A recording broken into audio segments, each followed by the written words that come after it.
As you know, 1.0 will contain 5 star systems, 3 of these being lawful in Stanton, Castra, and Terra, and 2 of them being unlawful in Pyro and Nyx.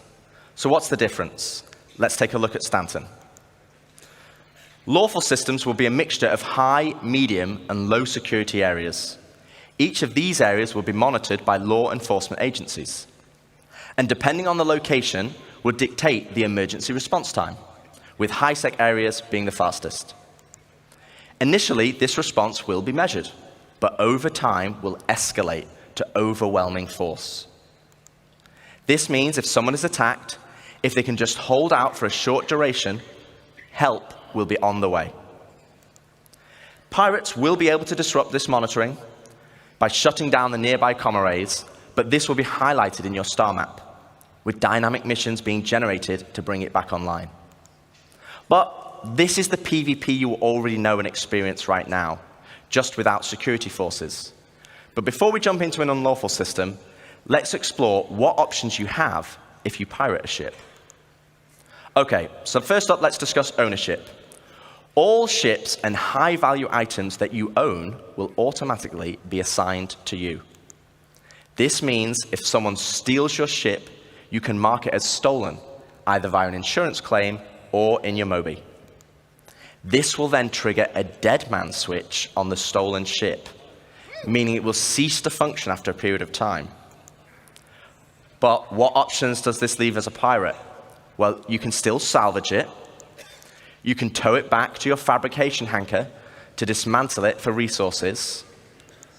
Or, if you have a high enough rep with the council, our criminal guild, you can get the dead man switch disabled and pay for a new title deed to become its new owner.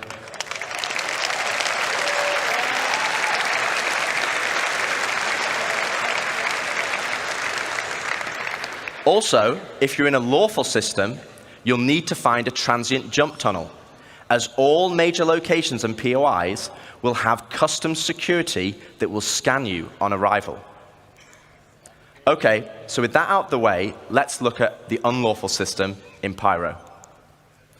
Unlawful systems have no laws at all, and with that comes opportunity. Pyro, as an example, has an abundance of high-quality resources and is a hotbed of criminal activity, the literal definition of high risk, high reward. With crafting now requiring resources, you're going to want to create bases to mine and extract them. This is where base raiding will become a new form of PvP, and it's founded on a combined arms ethos. Defending players will be able to add defenses such as walls, automated turrets, and most importantly, ground shields, a localized version of the planetary shields used in lawful systems that absorb the most powerful of weaponry. No longer can you just turn up and drop a Moab.